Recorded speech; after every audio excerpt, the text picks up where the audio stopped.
আল্লাহ বলেন একমাত্র ইবাদত যদি করতে হয়, আমল যদি করতে হয়, আল্লাহর জন্য করতে হবে।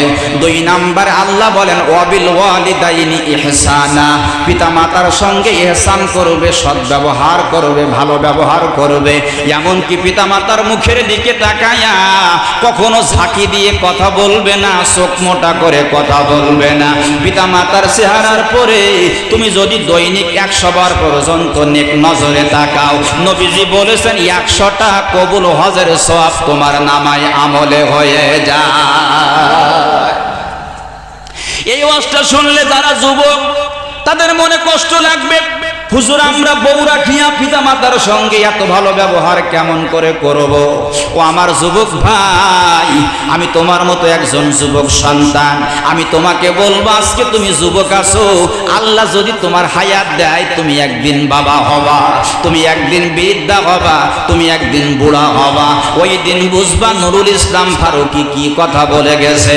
ওই দিন তোমার বুঝে আসবে যে পিতা মাতা সন্তানের কাছ থেকে ভালো ব্যবহার পাইলে কত সন্তুষ্ট হয়। প্রথম কথা হলো আল্লাহর ইবাদত, 2 নাম্বার কথা হলো পিতা মাতার প্রতি সৎ ব্যবহার, ভালো আচরণ। ভালো আচরণ কিভাবে করবেন? ভালো আচরণটা হলো পিতামাতা যদি বেঁচে থাকে, পিতামাতা যেটার প্রয়োজন আপনি পূরণ করবেন, পিতামাতার খাদ্যের প্রয়োজন খাবার দিবেন, চিকিৎসার প্রয়োজন চিকিৎসা করবেন, পিতামাতা অসুস্থ আপনি সেবা করবেন, পিতামাতা যা চায় আপনি দিবেন। চিন্তা করবেন হুজুর ভাই আমরা 5 জন, আমি একা কেন দেব, আর 4 জন কি দেবে না? সে দেয় কি না দেয় সেটা তার ব্যাপার, আপনি যদি দেন আমি বলে গেলাম আপনার খাদ্যের অভাব হবে না, আপনার সম্পদের অভাব হবে না। পরীক্ষা করে দেখবেন নুরুল ইসলাম ফারুকী বলে গেছে পিতামাতার দিলে কমে না বরং আরো বাড়ে। পিতামাতার দিলে পিতামাতা যদি আপনার জন্য দোয়া দেয়, নেক দোয়া যদি দেয়, পিতামাতার সম্পদ নাই, টাকা নাই, অর্থ নাই, জমি জায়গা নাই, আপনার দিতে পারলো না, আপনি মনে করতেছেন পিতামাতা জমি নাই, জায়গা নাই, তারপরে অর্থ সম্পদ নাই, টাকা নাই, আমার দেবে কি? আমি বলবো পিতামাতা যদি আপনার জন্য একটু নেক দোয়া করে দেয়, আপনার জন্য যদি ভালো দোয়া করে দেয়, ওই দোয়াটুকু আপনার জন্য যথেষ্ট হয়ে যাবে। এই জন্য বলছি পিতামাতার দোয়ার বদৌলতে সন্তান আর পৃথিবীতে আল্লাহর নবী হয়, পিতামাতার দোয়ার বদৌলতে সন্তান আল্লাহর ওলি হয়, পিতামাতার দোয়ার বদৌলতে সমস্ত বিপদ আপদ থেকে আল্লাহ সন্তানকে হেফাজত করে। একটু জবান খুলে বলবেন কি সুবহানাল্লাহ। আমি নুরুল ইসলাম ফারুকী সর্বনিম্ন আমি আমার জীবনে দোয়া করে 60 টাকা পর্যন্ত হাদিয়া পাইছি, মানে সবচেয়ে যে কম টাকা পাইছি আমার জীবনে দোয়া করে, দোয়া মোনাজাত করে, মিলাদ পড়ে সবচেয়ে কম টাকা হলো আমার জীবনে 4 টাকা। প্রথম জীবনে 2005 সালে আমি হাফিজিয়া কমপ্লিট করে আমার এক মামার বাড়ি গেলাম দোয়া অনুষ্ঠান করতে। তো মামা আমার দোয়া শুনে আমার বললো ভাগ্নে কাছে আর নেই, এই 4টি টাকা আছে, 2 টাকার 2 নোট, তা তোর দিলাম, তোর ভালো লেগেছে, এই 4টি টাকা তোমার দিলাম। তো আমি নিয়ে অনেক খুশি হয়েছিলাম। তবে আমার সর্বনিম্ন টাকা হলো 4, আর সর্বোচ্চ টাকা 30,000 40,000 পর্যন্ত আমি সর্বোচ্চ টাকা হাদিয়া পেয়েছি। কিন্তু আমি কোনো জায়গায় গ্যারান্টি দিতে পারি নাই যে আমার দোয়া কবুল হয়েছে কি হয় নাই। কিন্তু আজকের এই কোরআনের মাহফিলে বসে এ কথা আমি গ্যারান্টি দিয়ে বলতে পারি, পিতা মাতা যদি দোয়া করে ওই দোয়া 100% কবুল হয়ে যায়। আল্লাহু আকবার বলে। আসুন বলছি না, পিতা মাতার দোয়ার বদৌলতে সন্তান আল্লাহর নবী হয়, পিতামাতার দোয়ার বদৌলতে সন্তান আল্লাহর ওলি হয়, পিতামাতার দোয়ার বদৌলতে সন্তান পৃথিবীর জমিনে বিপদ আপদ থেকে আল্লাহ তাকে হেফাজত করে। এবার জবান খুলে বলেন তো হেফাজতের মালিক কে? আল্লাহ যদি মারে পৃথিবীর কেউ কি বাঁচাতে পারবে? আর আল্লাহ যদি রাখে পৃথিবীর কেউ কি মারতে পারবে? 2 ভাই গন্ডগোল করেছে, জমির ঘেরা নিয়ে মারামারি হয়েছে, কি হয় না? হয় না? হয়। আমি দেখলাম যত জমি আলির গোড়ায় আর ঘেরার গোড়ায় প্রত্যেক বছর শুধু টানে টেনে সোজা করে, তারপরে ঘেরা মোটে সোজা হয়। কি কথা বলেন নাকি? ও যদি ওই পাশের ওই ভাগটা এর ভাগে আনতে পারে তাহলে মনে হয় জন্ম সোজা হওয়া হয়, এর আগে আর সোজা মোটেই হয় না। সমান দড়ি টানা সুতো টানা আর তাগে যে কি ভাই একটু বেঁকে গেছ কিনা, একটু সোজা হইস কিনা। হ্যাঁ, প্রত্যেক বছর দড়ি টানা। এবছর যদি খোপায় এই জায়গায় হতে, সামনের বছর মোটে না পারলে 2 আঙুল সরাই হতে। দেখে যে আস্তে আস্তে বাড়ানো যায় কিনা। একজনের পাঁচিল দিতে পারে এরকম পয়সা আছে। আমি বললাম ভাই প্রত্যেক বছর জোন খরচ করি, এত টাকা পয়সা খরচ করি, ঘেরা দেন কেন, পাঁচিল দিতে পারেন না? আমার বুদ্ধি তোমার টুপি মাথায় দিয়ে ও বুদ্ধি আসবে না। তো আমি চিন্তা করলাম টুপি মাথায় দিয়ে বুদ্ধি আসবে না, তাহলে তোমার টুপিবিহীন বুদ্ধি বেশি, কিভাবে সম্ভব? আমার মাথার মধ্যে একটা পাক গেল যে এরকম কথা বললো কেন। পরে খোঁজ নিয়ে দেখলাম ও শয়তান ওই প্রত্যেক বছর অল্প অল্প করে বাড়ায় আর জমি বাড়াই ফেলে। এই জাতীয় লোক আছে না নাই? কি কথা বলেন, আছে না নাই? শিবরম মিনার বিজুলুমাত ফাইন্নাহু ইদাফু ইয়াউমাল কিয়ামা। নবীজি বলেছেন কোন ব্যক্তি যদি কারোর 1 বিঘত জমি যদি কোনো ব্যক্তি জুলুম করে, অন্যায় করে যদি তার ভাগে আনে, কতটা কতটুকু 1 বিঘত জমি যদি জোর করে খায়, ঠিলে খায়, গায়ের জোরে, ক্ষমতার জোরে, অর্থের জোরে, টাকার জোরে, বলের জোরে, শক্তির জোরে যদি সে জুলুম করে খায়, অন্যায় করে খায়, নবীজি বলেছেন কিয়ামতের ময়দানে এই 7 কদর জমিনটাকে একটা হার বানাইয়া ওর গলার মধ্যে চাপিয়ে দেওয়া হবে। ও ফতেপুরবাসী, খাবা তুমি, ভোগবা তুমি, আমার কোনো সমস্যা নাই। তবে আমার দায়িত্ব আছে বলার, তাই বলে যাচ্ছি। দায়িত্ব আমার আছে না নাই? এ দায়িত্ব কে দিয়েছে? আল্লাহ বলেন ইন্নাল্লাযীনা ইয়াকতুমুনা মা আনজালাল্লাহু মিনাল কিতাবি ওয়া ইয়াশতারুনা বিহি সামানান কলিলা উলাইকা মা ইয়াকুলুনা ফি বুতুনিহিম ইল্লান নার ওয়া লা ইউকাল্লিমুহুমুল্লাহু ইয়াওমাল কিয়ামাতি ওয়া লা ইউযাক্কিহিম ওয়া লাহুম আযাবুন আলীম।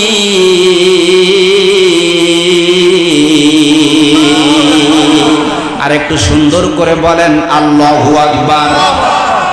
আল্লাহ বলেন নিশ্চয় যাদেরকে আমি কোরআনের উত্তরাধিকারী দান করেছি, কোরআন যারা জেনেছে, কোরআন যারা শুনেছে, কোরআন যারা শিখেছে, আল্লাহ বলেন কাতামা ইয়াকতুমু মানে গোপন করা। কোরআন যারা জানার পরে গোপন করলো, সঠিক কথাগুলি মানুষের মাঝে বলল না, প্রচার করলো না, চাকরির ভয়ে, তারপরে জেলের ভয়ে, জরিমানার ভয়ে, জীবন চলে যাবে সেই ভয়ে যারা সঠিক কথাগুলি বলল না, গোপন করলো, বিনিময়ে হাদিয়া নিল আর পেট ভর্তি করে খাইলো, আল্লাহ বলেন পেটে যা ঢুকাইলো আগুন ছাড়া আর কিছু না। কিয়ামতের ময়দানে আমি আল্লাহ ওই বক্তা, হুজুর, আলেম, ইমামের সাথে কথা বলবো না, তার দিকে তাকাবো না, ওয়ালা ইউযাক্কিহিম তাকে পবিত্র করা হবে না। জানার পরে গোপন করবে যারা, ওয়ালাহুম আযাবুন আলীম কঠিন আযাব পাবে তারা। যত করবা চালাকি পরে বুঝবা তার জ্বালা কি। এই আয়াত যেদিন থেকে পড়লাম, যেদিন থেকে বুঝলাম যে কথা যদি আমি গোপন করি, সঠিক কথা বলতে গেলে বিপদ আসতে পারে, মুসিবত আসতে পারে, চাকরি চলে যেতে পারে, তারপরে নির্যাতন হতে পারে, তবু সঠিক কথা বলা ছেড়ে দেব না। দুনিয়ার আযাব কম আর পরকালের আযাব হলো অনেক বেশি। সুতরাং দুনিয়ায় যদি একটু কষ্ট হয় স্বীকার করে নেব, কিন্তু মরণের পরে আখিরাতের আযাব সহ্য করতে পারবো না। এজন্য ভাইয়া আলোচনার মধ্যে যে কথাগুলি আসবে বলে যাব, যার যেখানে লাগুক আমার কোনো আসে যায় না। কারণ সবাইকে সন্তুষ্ট করে ওয়াজ করা যায় না। হুজুর, মুয়াজ্জিন, খতিব সাহেব, জুমার দিনে খতিব সাহেব বয়ান ধরেছে ঘুষের বিরুদ্ধে। এবার মসজিদের সভাপতি, যার ঘুষ ছাড়া নাই গতি, হুজুর যে ওয়াজ ধরেছে ঘুষের বিরুদ্ধে, ও ব্যক্তি উত্তর মাথার থেকে তার মানে হুজুর ও লাইনই গাওয়া যাবে না। কি আপনারা কথা বলেন না? এখন মসজিদ বলেন, মাদ্রাসা বলেন, ওয়াজ মাহফিল বলেন, যাত্রা গান বলেন, যেখান বলেন, রাস্তা বলেন, পায়খানা, সব জায়গায় উত্তরাধিকারী দেওয়া হয়েছে বুড়িওয়ালা, মোসলা, পেটওয়ালা। কি কথা বলেন না?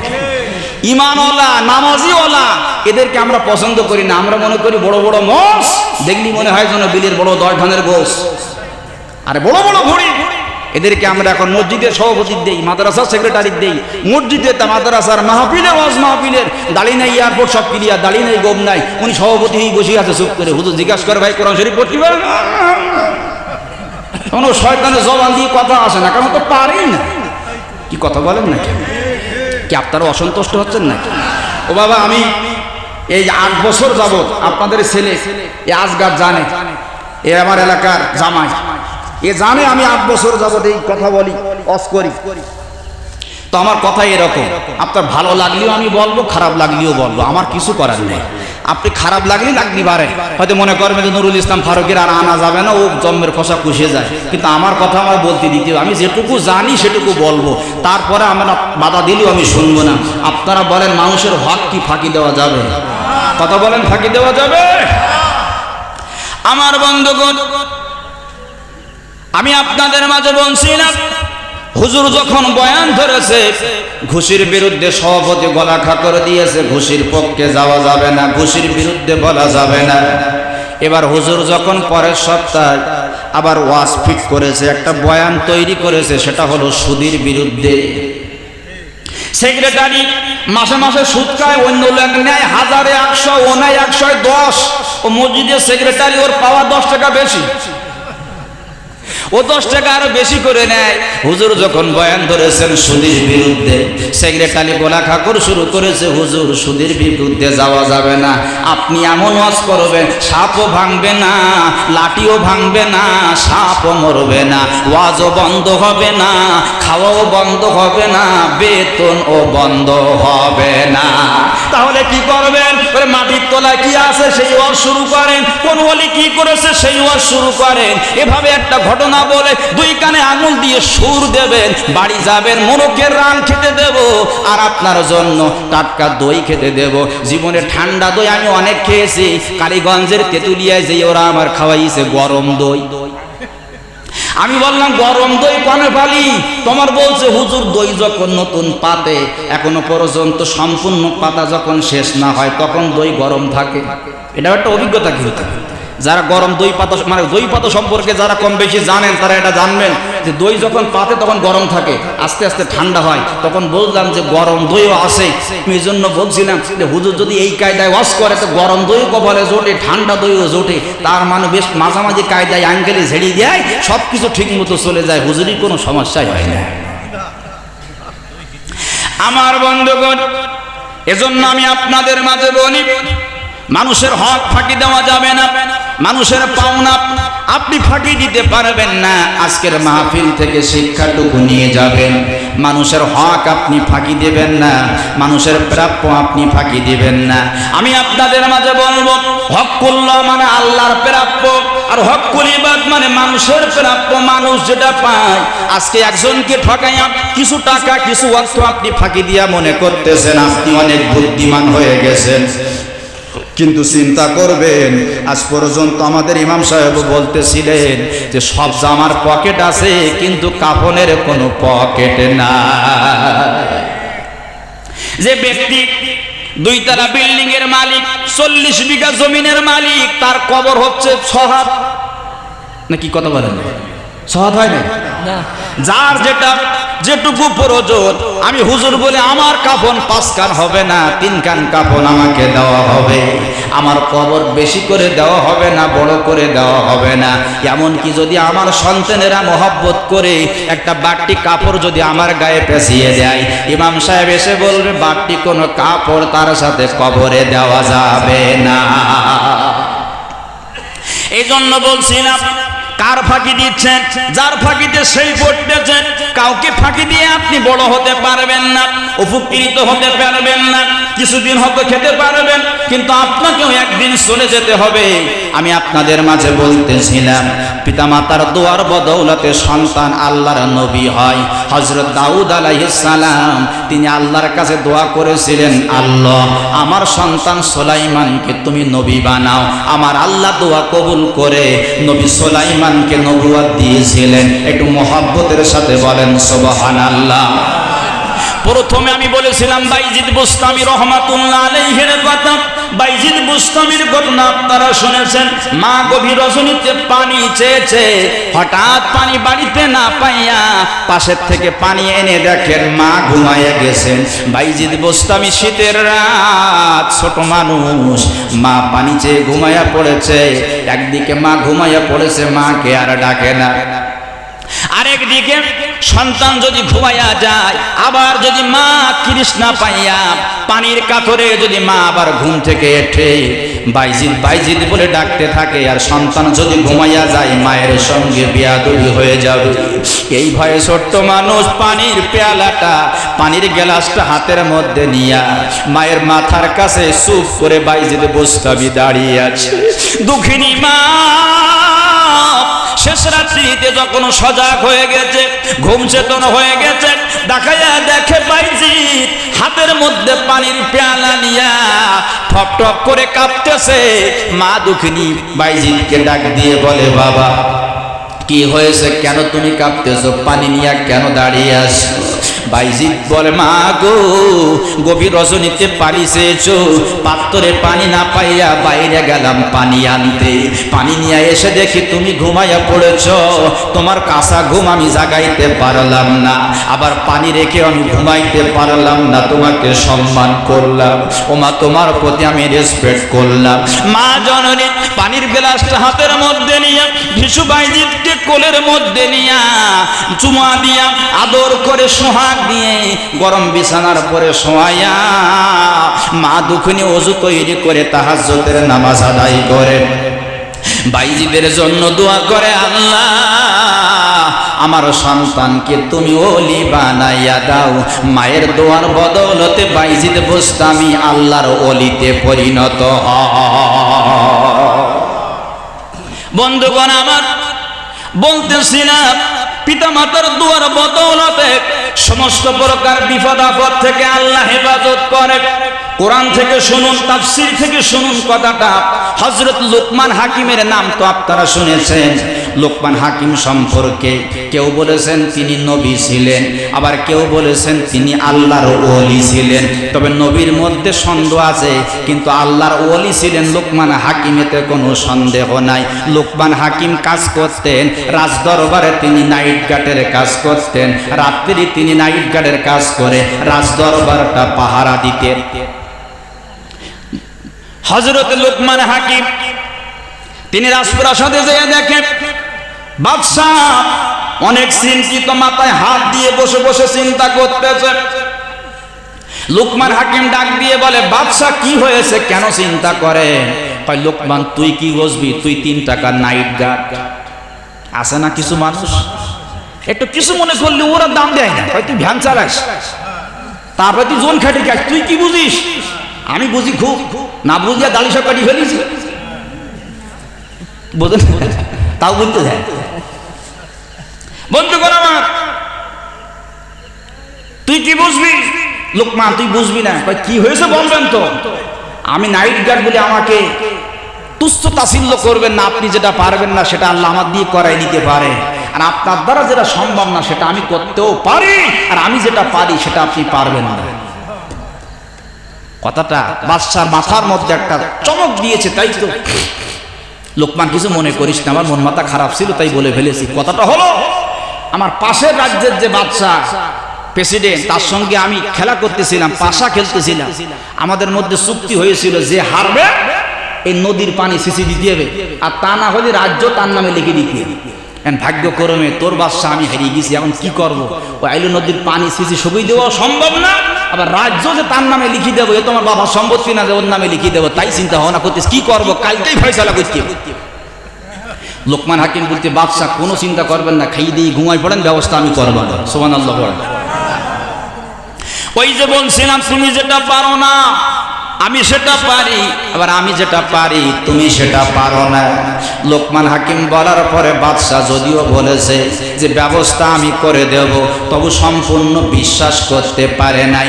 মানুষের মনে যদি টেনশন থাকে, মনে যদি ভয় থাকে, অন্তরে যদি টেনশন থাকে, ও বন্ধু ওর রাত কোনোদিন শেষ হয় না। ওয়ারেন্টের আসামি যদি হয়, খালি কুকুর যদি ডাকে ও ছোটা শুরু করে, মনে হয় পুলিশ এসে গেছে, আসলে আসেনি, কিন্তু ওর একটা ভয় কাজ করে। ও বন্ধুগণ আমার, সারা পথ সমস্ত রাস্তা হেঁটে এসেছে, কোনো সমস্যা হয় নাই। কেউ যদি বলে থাকে আমাদের ঘরের এই কোনায় একটু ভয় আছে, ওইখানে আসলে যদি একটা পাতাও নড়ে তবু ওর মনটা, ওর অন্তরটা একটু দুলকি দেয়, ভয় পায়, কারণ ওইখানে ভয়ের কথা স্মরণ হয়ে যায়। লোকমান হাকিমের বাদশা রাত্র কাটে কিন্তু সারা রাত ঘুম হয় না, দিন যায় খাওয়া মুখের মধ্যে ওঠে না। পরের দিন হাঁটতে হাঁটতে লোকমান হাকিমের বাড়িতে যায়, ডাক দিয়ে বলে কি হবে?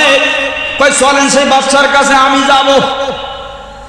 লোকমান হাকিম তুই কি করবি? তুই তো নাইট গার্ড। কয় যা করি আমি করব, চলেন সেই জায়গায়, আপনার সাথে আমার কোনো কথা হবে না। দুইজনকে একত্রিত করে লোকমান হাকিম মাঝখানে বসে দুইজনের কথা শুনতেছে।